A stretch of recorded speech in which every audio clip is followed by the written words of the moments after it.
નમસ્કાર મિત્રો, ND Gohil YouTube ચેનલમાં તમારું ફરી હાર્દિક સ્વાગત છે. તો મિત્રો, આજે આપણે ધોરણ 7 યુનિટ 2 સ્ટેપ બાય સ્ટેપની એક્ટિવિટી નંબર 5, 6 અને 7નું સંપૂર્ણ સોલ્યુશન મેળવીશું. તો મિત્રો, જો હજી સુધી તમે આ ચેનલને સબસ્ક્રાઇબ ન કર્યું હોય તો તુરંત આ ચેનલને સબસ્ક્રાઇબ કરો, વિડીયોને વધુમાં વધુ લાઇક કરો, શેર કરો અને કોમેન્ટ કરવાનું તો બિલકુલ ના ભૂલતા.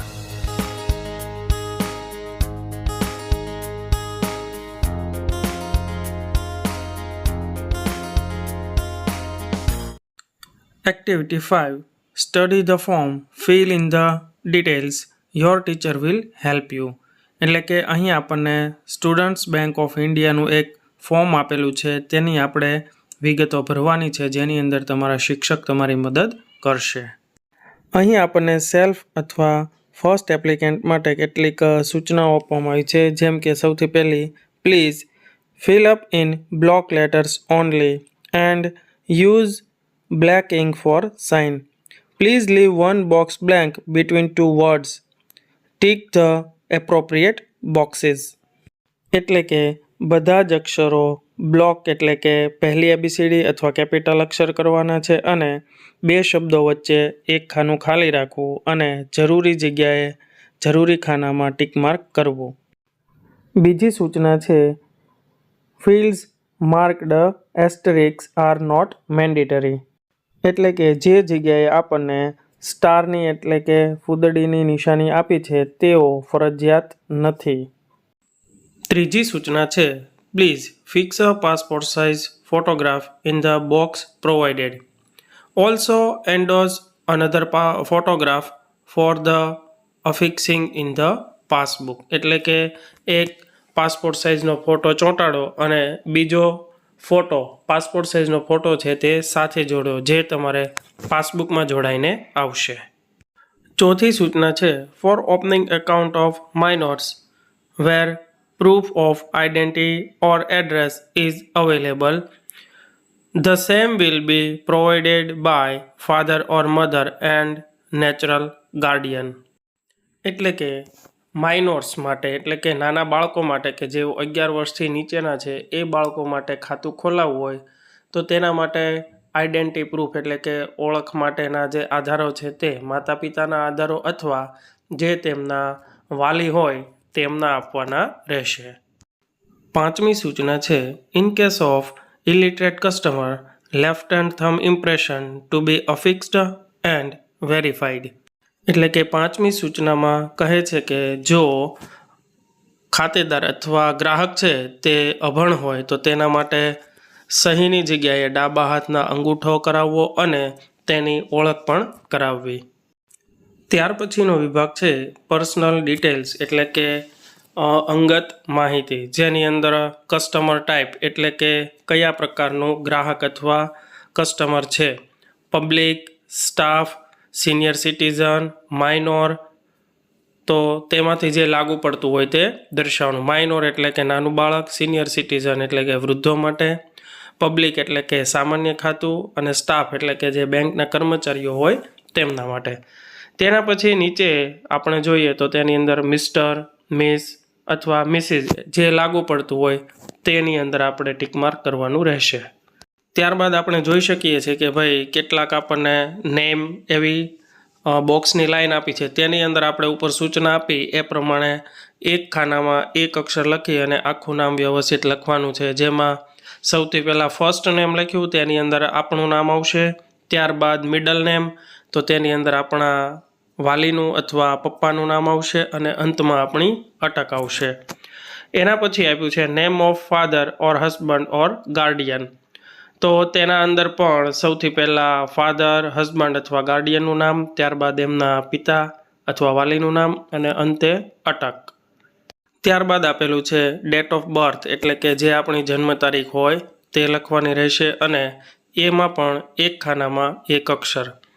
ત્યારબાદ મેલ ઓર ફિમેલ, તો તે પણ આપણે જોવાનું છે કે ભાઈ આપણે જે કંઈ જાતિમાં આવતા હોઈએ, મેલ એટલે કે પુરુષ અને ફિમેલ એટલે કે સ્ત્રીમાં. ત્યારબાદ આપણે જોઈએ તો નેશનાલિટી એટલે કે આપણી રાષ્ટ્રીયતા શું છે, તો તેના અંદર આપણે ઇન્ડિયન એટલે કે ભારતીય છીએ તેવું લખવાનું. ત્યારબાદ નીચેની હરોળમાં જોઈએ તો મધર્સ ઓર મેડન નેમ એટલે કે માતાનું નામ. તેના પછીનો મુદ્દો અથવા વિગત છે મેરિટલ સ્ટેટસ એટલે કે તમે પરિણીત છો કે અપરિણીત.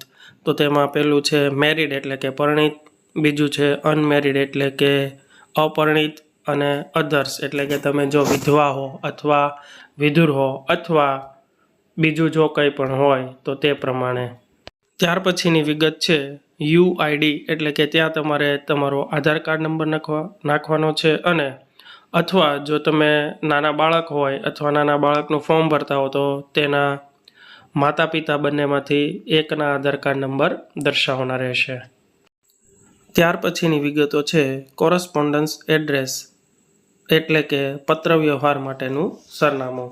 તો તેમાં તમારે આપેલ વિગતો મુજબ તમારે જે લાગુ પડતી હોય તે વિગતો લખવાની, જેમ કે મકાનનું નામ છે અથવા ઘરનો નંબર, સોસાયટીનું નામ, પછી લેન્ડમાર્ક અથવા સ્ટ્રીટ એટલે કે તમારા ઘરની આસપાસ કોઈ એવી જાણીતી જગ્યા હોય તો તેનું નામ લખવાનું. ત્યારબાદ સિટી એટલે કે શહેરનું નામ, પછી પિનકોડ, રાજ્ય અને અંતે મોબાઈલ નંબર લખવાનો રહેશે. ત્યારબાદ જોઈએ તો એડિશનલ ડિટેલ્સ, તો તેની અંદર આપણને ઇન્કમ એટલે કે તમારી આવક કેટલી છે તે લખવાનું. તો જો તમે સામાન્ય નાગરિક તરીકે ભરતા હો અને તમે જો કોઈ કામ ધંધો કરતા હો, નોકરી કરતા હોય તો તમારી આવક દર્શાવવાની. અહીં આપણે એક વિદ્યાર્થીને લગતું ફોર્મ ફિલઅપ કર્યું છે એટલે તેમના માટે આવક નીલ દર્શાવેલી છે.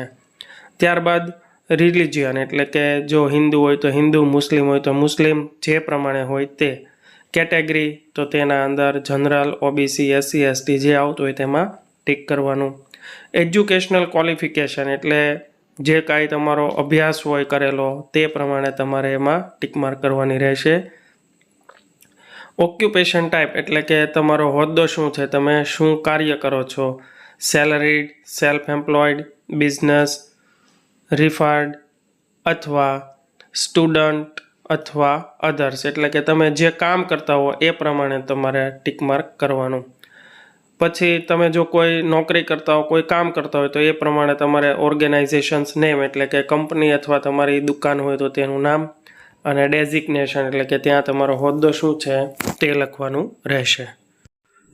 ત્યાર પછીનો વિભાગ છે પ્રૂફ ઓફ આઈડેન્ટિટી એટલે કે તમારી ઓળખ માટેનો કયું તમે પ્રમાણપત્ર આપશો. તો અહીં આપણે વોટર આઈડી એટલે કે ચૂંટણી કાર્ડ આપવાની વિગત દર્શાવીએ છીએ એટલે તેની સામેના ખાનામાં ટિક માર્ક કરેલું છે. એ સિવાય આપણે ઘણા બધા પ્રૂફો આપી શકીએ જે અહીં આપણને લિસ્ટમાં આપ્યા છે તે પ્રમાણે. ત્યારબાદ છે પ્રૂફ ઓફ એડ્રેસ, તો એડ્રેસ પ્રૂફ માટે ઇલેક્ટ્રિસિટી બિલ અહીં આપણે જોડવાની વિગત દર્શાવી છે એટલે તેના માટે આપણે ઇલેક્ટ્રિસિટી બિલના ખાનામાં ટિક માર્ક કરેલી છે. એ સિવાયના પણ ઘણા બધા આધારો અહીં આપણને આપેલા છે. ત્યારબાદની વિગતો છે ઇન્ટ્રોડક્શન ડિટેલ્સ એટલે કે કોઈ ઓળખ આપનાર વ્યક્તિની વિગત. તો અહીં મેં એક નામ લખેલું છે, સાથે સાથે એ જ બેંકમાં તેમનું ખાતું છે એનો નંબર લખ્યો છે, અને એ વ્યક્તિ આપણને કેટલા વર્ષથી ઓળખે છે એની બધી વિગતો અહીં આપણે દર્શાવેલી છે. ત્યારબાદ એના નીચેની લાઈનોમાં પહેલી જે રેડ ક્રોસ કરેલી છે તેની અંદર ઓળખ આપનારની સહી આવશે, અને સૌથી નીચે જે લાલ ચોકડી કરેલી છે ત્યાં જેમણે ખાતું ખોલાવવાનું છે એમની સહી આવશે. Activity number 6 A work in pairs એટલે કે જોડીઓમાં અથવા જોડીમાં જૂથ કાર્ય કરો. Lakshman prepared a set of cards to show how to make lemon sharbat, but he forgot to write the instruction for each card.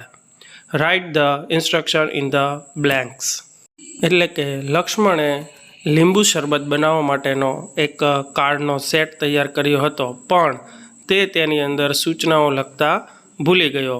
હવે તમારે અહીં તે જે કાર્ડની અંદર ખાલી જગ્યાઓ છે તેની અંદર યોગ્ય સૂચનાઓ લખવાની છે. તો સૌથી પહેલું કાર્ડ અને તેની સૂચના જોઈએ.